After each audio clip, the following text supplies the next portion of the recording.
Here are the top 5 things that trip Americans up when traveling to South America for the first time.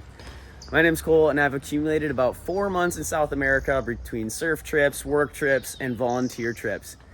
Let's get into number 1. And number 1 is going to be just your first impression of like the road systems and the cities in South America. Now, I want to be very honest. I've spent the majority of my time in Peru and Brazil, so I can't speak for all South American countries. But what I can say is, from my experiences, when you get out of the airport and you get to your rental car or bus or whatever that might be, you are just going to realize that you are in a different place than the United States. Not a negative thing, it's just different.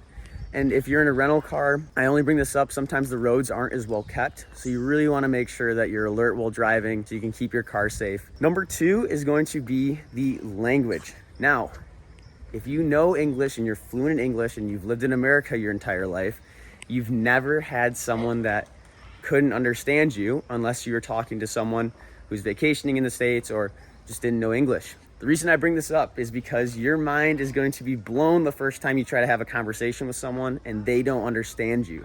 You've never had this happen in your life, so it can be pretty surprising. So just be ready for the fact that not everyone's gonna know English. If you're in Brazil, it's gonna be Portuguese. If you're in Peru or Latin America, it's most likely gonna be Spanish.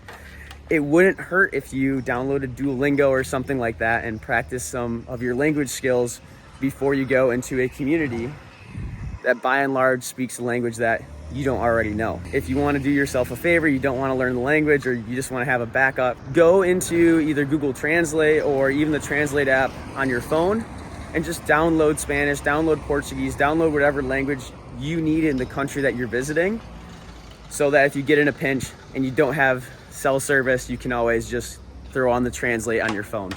But again, I would recommend trying to learn a little bit of the language because people down here are super nice in South America and they really appreciate it when you at least try to speak in the native language.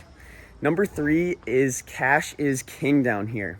The small business owners I've talked to told me that it's really hard to constantly use card for smaller payments because the credit card companies really put a high fee on the card readers down here.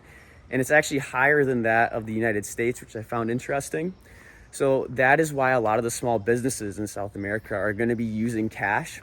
So it's something that you want to be aware of. It's always good to have cash on hand. Sometimes there's actually businesses that still barter down here.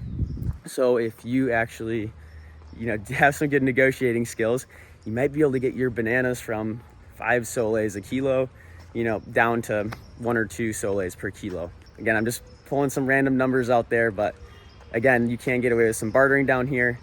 And remember that cash is king. You're gonna get better prices if you use cash than a card here. And again, that's not all businesses, but for the smaller shops, that's usually the case. Number 4, the speed of life in South America. It seems like in South America, from my experiences, life just starts a little bit later in the day, and then the nights tend to run longer. So if you're a morning person like I am, it's kind of fun because you can go explore the areas in the morning and typically no one's around.